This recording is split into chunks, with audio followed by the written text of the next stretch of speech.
The moment I saw my father walk past my bridal suite without even looking at me, I knew something was wrong. 10 minutes later, he chose my sister over me on the most important day of my life. I stood there in my wedding dress, trying not to fall apart, until a complete stranger quietly walked up to me and changed everything. My name is Ava Collins. I was 29 years old, and after 6 wonderful years together, I was finally marrying the love of my life, Daniel. I had dreamed about my wedding since I was a little girl. Not because I cared about expensive flowers or fancy decorations. I dreamed about one moment. My father walking me down the aisle. Growing up, my dad and I were inseparable. He taught me how to ride a bike. He attended every school play. He called me his little sunshine. Then everything changed when my younger sister, Brooke, turned 16. She was beautiful. Popular. Dramatic. Every week there seemed to be another crisis. A breakup. A fight. A bad grade. A new emergency. Gradually, every conversation became about Brooke. Every holiday. Every birthday. Every family gathering. If Brooke needed attention, everyone else disappeared. Including me. At first, I understood. Teenagers go through difficult years. But Brooke never grew out of it. She simply learned that creating chaos guaranteed she stayed at the center of every room. Even after I got engaged, nothing changed. Whenever I tried discussing wedding plans, Brooke somehow redirected the conversation back to herself. I might change careers. I think I'm moving. My boyfriend and I are fighting. My father always dropped everything for her. Still, I believed my wedding would be different. How could it not? It was my wedding day. The morning arrived beautifully. The venue overlooked a peaceful lake. The weather was perfect. My bridesmaids laughed while helping me get ready. Everything felt magical. Dad texted me at 8 that morning. Can't wait to walk you down the aisle. I smiled so hard I almost cried. At 11, guests began arriving. By noon, photographers were everywhere. The ceremony was scheduled for 1 o'clock. At 12:35, I noticed Dad wasn't answering his phone. I wasn't worried. I assumed he was greeting relatives. Then my maid of honor looked out the window. Ava. Her voice sounded strange. You should probably come here. I walked over. Outside, near the parking lot. My father was standing beside Brooke. She was crying dramatically, throwing her hands in the air. Dad had both hands on her shoulders, trying to calm her down. I sighed. She'll be okay. Then 5 minutes passed. 10. 15. The wedding coordinator knocked gently. We need your father. I called him again. No answer. Finally, my uncle went outside.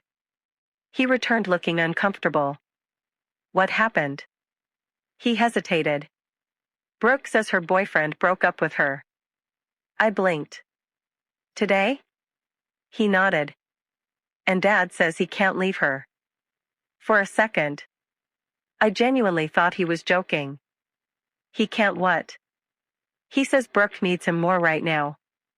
My heart stopped. The music outside had already begun. Guests were seated. The officiant was waiting. And my father had chosen to comfort my adult sister instead of walking his daughter down the aisle. I walked outside myself. Dad. He turned. His expression immediately filled with guilt. I'm sorry, sweetheart. I stared at him. Come inside. He looked at Brooke. Then back at me.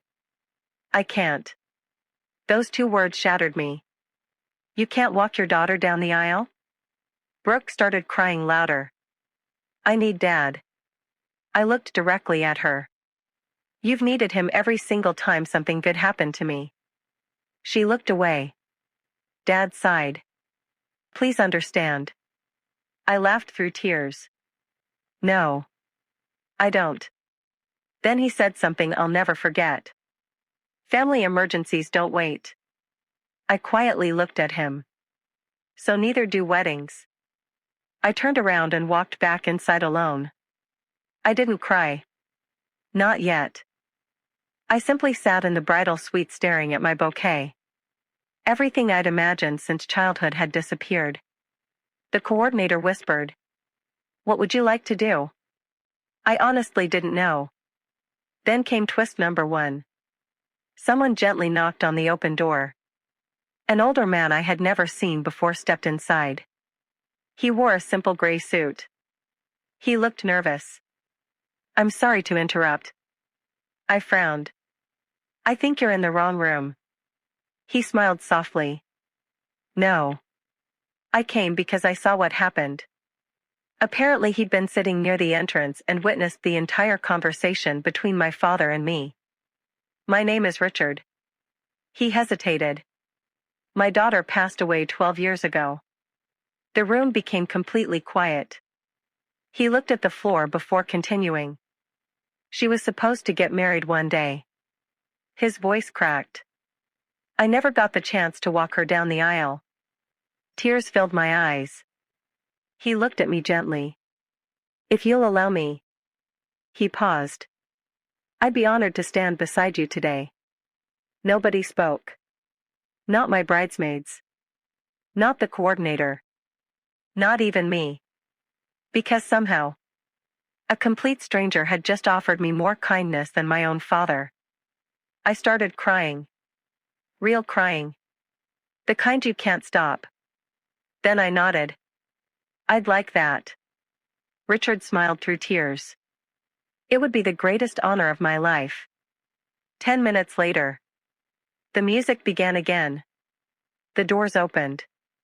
And together, we walked down the aisle. Every step felt lighter than the last. Daniel smiled the moment he saw us. Later he admitted he'd never seen a room filled with so many people crying. Not because of sadness. Because everyone understood what had just happened. Love had stepped in where abandonment left an empty space. The ceremony was beautiful. Perfect. I thought the story ended there. I was wrong. Twist number two arrived during the reception. My cousin quietly approached me holding a phone.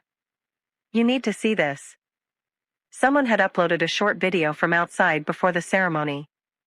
The clip showed my father comforting Brooke. But it also captured something neither of them realized. Brooke wasn't crying over a breakup. She was laughing between takes. At one point she actually said, "Now she'll have to wait." Then she pretended to cry again. My stomach dropped. She had staged the entire emergency. Just to pull Dad away from my wedding. The video spread through our relatives within minutes. Family members confronted Brooke immediately. She finally admitted the truth. Her boyfriend hadn't broken up with her. They had argued over something trivial. She exaggerated everything because she couldn't stand not being the center of attention. The room went silent. My father looked completely devastated. He slowly realized he'd sacrificed one daughter's once-in-a-lifetime moment for another daughter's performance. The climax came later that evening. Dad approached me. His eyes were red. "I failed you." I didn't answer. "I'm so sorry." He looked toward Richard. Then back at me. I let another man do the job that belonged to me. For a long moment, neither of us spoke. Then Richard quietly stepped beside us. He placed a gentle hand on my father's shoulder. "You still have time to be her father." Dad looked confused. Richard smiled sadly. "But you'll never get today back." Those words hit everyone standing nearby, including me. Months later, Dad began going to therapy. Not because I demanded it.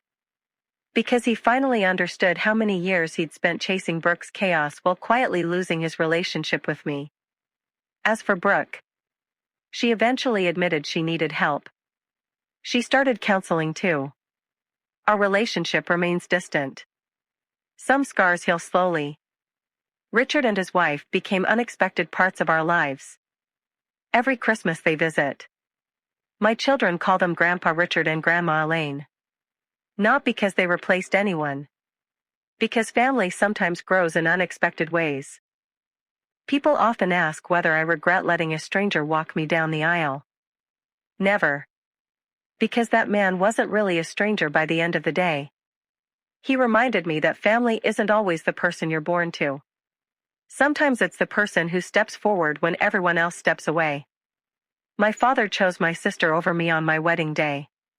For years, I thought that would be the memory that defined my wedding. It wasn't. The memory I treasure most is looking beside me and realizing that compassion can come from the most unexpected place. Because while my father walked away from one of the biggest moments of my life, a man who owed me absolutely nothing made sure I never had to walk into my future alone. And that single act of kindness became the most beautiful part of my entire wedding day.